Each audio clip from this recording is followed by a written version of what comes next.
नमस्कार दोस्तों, मैं दीपक शर्मा अंग्रेज आपका स्वागत करता हूं द लीगल चैम्बर में। अब दोस्तों, आज की वीडियो में मैं ऑनरेबल सुप्रीम कोर्ट का एक लेटेस्ट और काफी बड़ा निर्णय लेकर आया हूं। और यकीन मान के चले, अगर आप आज की ये जजमेंट समझ गए तो बहुत से ऐसे केस हैं जिनको कभी सुनवाई ही नहीं हुई। उस केस को अगर आपके खिलाफ फाइल भी कर दिया गया है तो आप इस रेलिवेंट प्रावधान के तहत उस कोर्ट केस की सुनवाई को रुकवा पाएंगे। आज हम बात करेंगे रेस जुडिकाटा के बारे में, आज हम बात करेंगे डिसमिस डिफॉल्ट के बारे में, आज हम बात करेंगे कि क्या एक केस को अगर रिजेक्ट कर दिया गया है या डिसमिस कर दिया गया है तो क्या उसकी बाद में दोबारा सुनवाई होगी। और आज की वीडियो हर एक व्यक्ति के लिए देखना अनिवार्य है जिनका कोई सिविल केस चल रहा हो, क्योंकि यह जजमेंट डायरेक्टली सिविल केसेस पर अप्लाई होंगी दोस्तों। अब अगर आप लोगों को हमारी वीडियोस अच्छी लगती हैं, अगर आप लोगों को लीगल चैम्बर टीम से किए गए एफर्ट्स अच्छे लगते हैं तो बिल्कुल छोटा सा अनुरोध है, वीडियो को तुरंत लाइक करें और कमेंट सेक्शन में यह लिखना ना भूलें कि देश और दुनिया के किस कोने से आप हमारी वीडियोस देख रहे हैं। तो चलिए दोस्तों, अब आज की इस वीडियो को हम ज्यादा लंबा ना करते हुए आज की इस वीडियो को स्टार्ट करते हैं।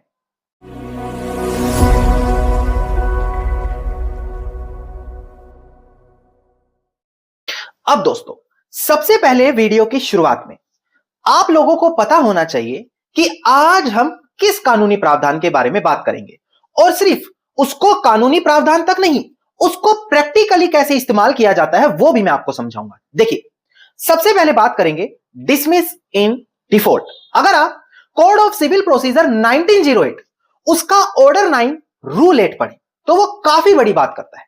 कई बार आप लोगों ने देखा होगा कि एक व्यक्ति किसी के खिलाफ कोर्ट में केस डाल देता है। जब कोर्ट में केस डाला जाता है तो उसके कुछ समय बाद वो व्यक्ति जिसने केस डाला था खुद ही कोर्ट में आना छोड़ देता है। तारीखों पे नहीं आ रहा, बार बार बुलाए जाने पर नहीं आ रहा, तो कोर्ट ऐसे केसेस को डिसमिस कर देता है। पर इनको नॉर्मली डिसमिस नहीं बोला जाता, इसको बोला जाता है डिसमिस इन डिफॉल्ट, यानी कि डिफॉल्ट की वजह से डिसमिस हुआ। डिफॉल्ट क्या है कि जिसने ये वाद दाखिल किया उसने स्वयं ही कोर्ट में आना छोड़ दिया, तो कोर्ट ऐसे केसेस की आगे सुनवाई नहीं करता। अब दूसरी कंडीशन की बात कर लेते हैं कि अगर ऐसा केस डिसमिस हो गया तो क्या बाद में उस केस को दोबारा खुलवाया जा सकता है। जी हां दोस्तों, ऐसे केसों में रिस्टोरेशन फाइल की जाती है, जहां पर बताया जाता है कि आखिरकार क्यों मैंने जो पहले केस डाला था उसके अंदर नहीं आ पाया, और जो वो केस डिसमिस डिफॉल्ट हो गया उसको रिस्टोर करके दोबारा से सुनो। इसी को रिस्टोरेशन का प्रोसेस बोला जाता है। नाउ इसके बाद बात आती है कि अगर ऐसी कंडीशन में क्या उन्हीं कारणों से, जिन कारणों से पुराना केस डाला था, क्या उन्हीं सेम कारणों से नया केस डाला जा सकता है। जी नहीं, उस कंडीशन में ऑर्डर 9 रूल 9 लागू होगा। वो कहता है कि जब आपका केस डिसमिस डिफॉल्ट हुआ है और आप उसी पुराने कॉज ऑफ एक्शन के चलते वही नया सूट लेकर आ गए हो तो ऐसे केस को नहीं सुना जाएगा।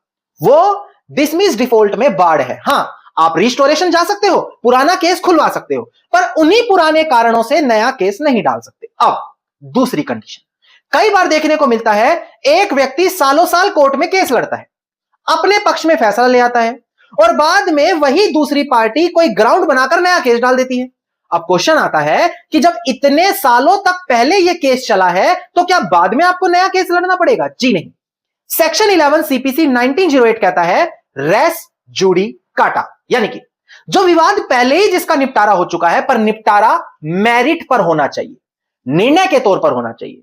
अगर निपटारा मेरिट पर हो गया है तो वहां पर बाद में नया केस नहीं लाया जा सकता, वो रेस जुडिकाटा के प्रावधान से बाढ़ हो जाएगा। अब लोग कंफ्यूज हो जाते हैं कि सर क्या शुरू में ही केस नहीं डिसमिस कराया जा सकता। जी नहीं, रेस जुडिकाटा ऑर्डर 7 रूल 11 में नहीं आता, पर यह हमारा आज का टॉपिक नहीं है। आज हम बात कर रहे थे कि क्या एक बार केस डिसमिस हो गया, डिफॉल्ट में चला गया, तो उसको दोबारा खुलवाया जा सकता है। जी हां, रिस्टोरेशन करके खुलवा सकते हैं। और क्या वो रेस जुडिकाटा माना जाएगा। जी नहीं, रेस जुडिकाटा नहीं माना जाएगा। क्यों?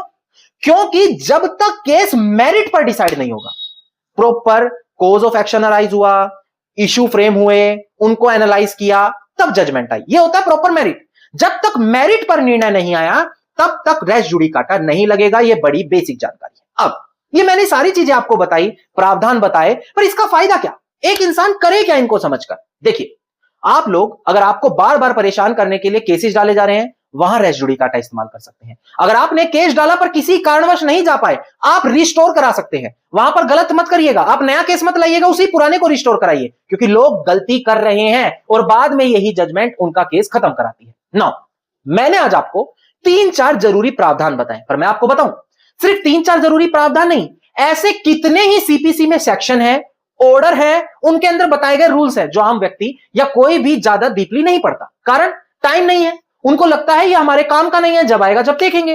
पर मैं आपको बताऊं, हर एक प्रावधान अगर आपके बारे में आपको नॉलेज है, उसको आप अपने फेवर में यूज करा सकते हैं। और इन सभी प्रावधानों से जुड़ा हुआ ऑनरेबल सुप्रीम कोर्ट समय समय पर बड़े बड़े निर्णय देता रहता है कि कैसे केस को शुरू में डिसमिस कर दिया जाएगा, कैसे सिर्फ एक चीज गलती से एक्सेप्ट हो गई तो ऑर्डर 12 रूल 6 लग के केस ही खत्म हो जाएगा, कैसे केस खत्म होने के बाद दोबारा सुनवाई कराई जा सकती है।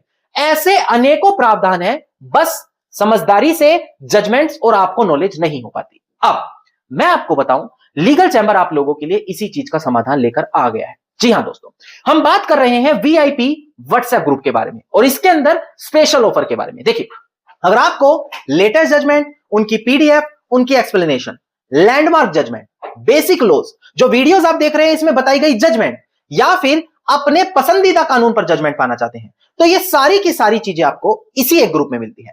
इसी एक ग्रुप में एडवोकेट्स भी हैं, वो व्यक्ति भी है जिनका कोर्ट में केस चल रहा है, लॉ स्टूडेंट भी हैं, वो भी है जो कानून को सीखने में इच्छुक है, क्योंकि वो सारी डीप इंफॉर्मेशन उनको यहां मिल जाती है जो उनको एक एडवांस नॉलेजेबल पर्सन बना रही है या उनको कोर्ट केस में मदद कर रही है। अब मैं आपको बताऊं, एक स्पेशल ऑफर था जो इस संडे तक है।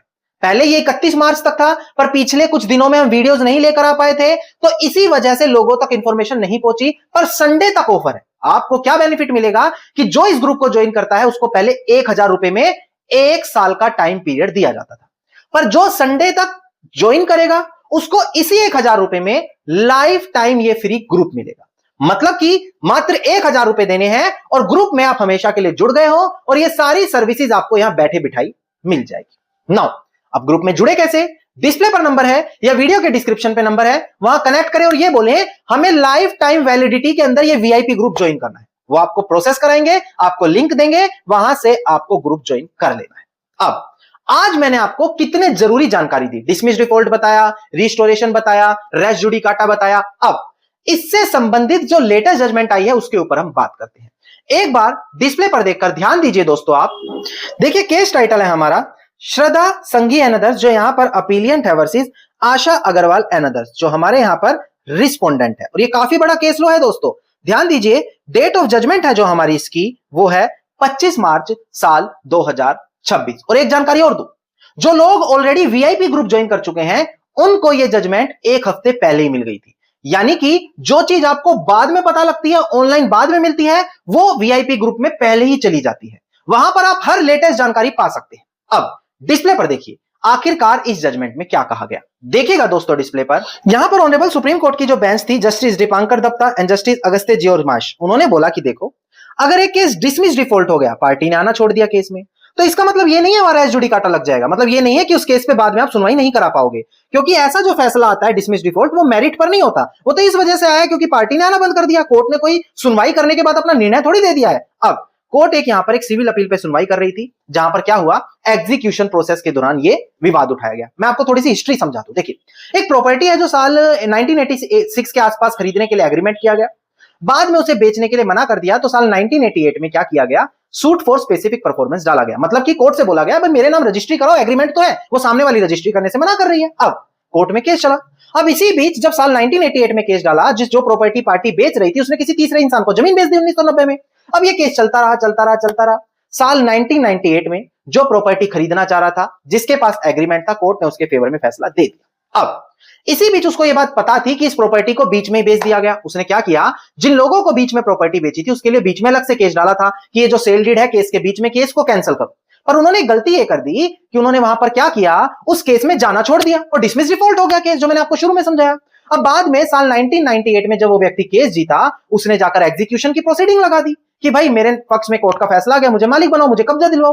अब वही लोग जिनके खिलाफ बीच में केस डाला था, जहां पर केस में जाना छोड़ दिया था, जिन्होंने बीच में प्रॉपर्टी खरीदी है, वो लोग कोर्ट में आ गए एग्जीक्यूशन प्रोसीडिंग में कि देखो ये तो हमारे साथ गलत हो रहा है, क्योंकि हमें इस केस में पार्टी नहीं बनाया गया और अब तो ये केस पे सुनवाई भी नहीं हो सकती, ना हमें पार्टी बनाया जा सकता। कारण क्योंकि इन्होंने ऑलरेडी पहले हमारे खिलाफ केस डाला था और कोर्ट में इन्होंने आना छोड़ दिया, तो ये डिसमिस डिफॉल्ट हो गए और अब हम पे दोबारा केस भी नहीं डाल सकते क्योंकि रेस जुडिकाटा हो गया। अब सबसे बड़ी हैरानी की बात यह है, अपीलिएंट कोर्ट और हाई कोर्ट ने भी ये बात सही मानी कि जब आपने पहले केस डाला और आपने कोर्ट में जाना छोड़ दिया, तो बाद में आप उन्हीं व्यक्ति के खिलाफ कोई सुनवाई नहीं करा सकते। पर यह भी बोला कि जो पार्टी बीच में आई है वो कोई अपना स्पेसिफिक टाइटल साबित नहीं कर पाई है। नाउ ये मैटर अब ऑनरेबल सुप्रीम कोर्ट में गया। सुप्रीम कोर्ट ने बोला कि देखो, जिस व्यक्ति ने कोर्ट में केस डाला और बाद में जाना छोड़ दिया, वो फैसला कोई मेरिट पर थोड़ी आया था, वो तो डिसमिस डिफॉल्ट था, आना छोड़ दिया। हाँ, वहां पर सही रास्ता यह है कि उस केस को रिस्टोर करा लो, दोबारा से खुलवा लो, पर वो भी तुम्हारा डिसमिस हो गया, मतलब रिस्टोर कराने की कोशिश तो की पर कोर्ट ने मना कर दिया। अब क्वेश्चन ये आता है कि वहां पर बाद में नया केस नहीं डाला जा सकता? कोर्ट ने बोला वहां पर रेस जुडिकाटा लागू नहीं होगा। कारण क्योंकि वो जो फैसला है वो मेरिट पर नहीं था दोस्तों, वो डिसमिस डिफॉल्ट था। तो ऐसे केस में ऑर्डर 9 रूल 9 लागू होगा जो बोलता है आप नया केस नहीं डाल सकते, पर एक फ्रेश कोज ऑफ एक्शन में आप नया केस तब भी ला सकते हो और वो आपके एडवोकेट साहब आपको बताएंगे कि वो कैसे क्रिएट होगा। दूसरी चीज, यहां पर कोर्ट ने यह भी नाराजगी उठाई कि जो लोग केस डालकर कोर्ट में नहीं आते वो इसी तरीके से हरासमेंट फिर हो जाती है। तो यहां पर आपको पता लगा कि कोर्ट में केस में जाने से अगर आप रुक जाते हैं, पैरवी में नहीं जाते, तो डिसमिस डिफॉल्ट होगा और उसका सही तरीका रिस्टोरेशन है, ना कि फ्रेश सूट डालना। और अगर पुराने कोज ऑफ एक्शन पे फ्रेश सूट डाल दिया तो ऑर्डर 9 रूल 9 से आप बाढ़ हो जाओगे, पर रेस जुडिकाटा वहां तब भी नहीं लगेगा। मतलब दोस्तों नुकसान तो है, पर किस कानूनी प्रावधान से है वो आपके एक सिविल एडवोकेट बता सकते हैं, क्योंकि अगर आपका नुकसान हो रहा है और गलत उसमें प्रावधान लगा दिया तो भी आपको राहत नहीं मिलने वाली। ये चीज आपको यहां पर आज क्लियर हुई। धन्यवाद। उम्मीद करता हूं वीडियो में मिली जानकारी आप लोगों के लिए बेहद ज्यादा लाभदायक साबित हो। अगर वीडियो में बताई गई जजमेंट की पीडीएफ कॉपी चाहिए, इसको और डिटेल में पढ़ना चाहते हो, तो आज ही हम वीआईपी ग्रुप में ये वीडियो, इसके अलावा इसकी पीडीएफ कॉपी देंगे। आपको क्या करना है, डिस्प्ले पर आपको नंबर दिखाई दे रहा है, डिस्क्रिप्शन में नंबर है, वीआईपी ग्रुप ज्वाइन करना है और अभी तो लाइफ टाइम आपको वैलिडिटी मिल रही है, तो बिना देरी करें, क्योंकि संडे तक ऑफर है, फिर ग्रुप तो कहीं नहीं जाएगा, वो तो यही है, पर लाइफ टाइम वैलिडिटी खत्म होने वाली है। तो तुरंत जाएं और वीआईपी व्हाट्सएप ग्रुप जरूर ज्वाइन करें बिना देरी के। और अगर आप इसी प्रकार की रोजाना इंफॉर्मेटिव वीडियोस देखना चाहते हैं तो चैनल को तुरंत सब्सक्राइब करें और नोटिफिकेशन बेल आइकन आप जरूर दबा दें।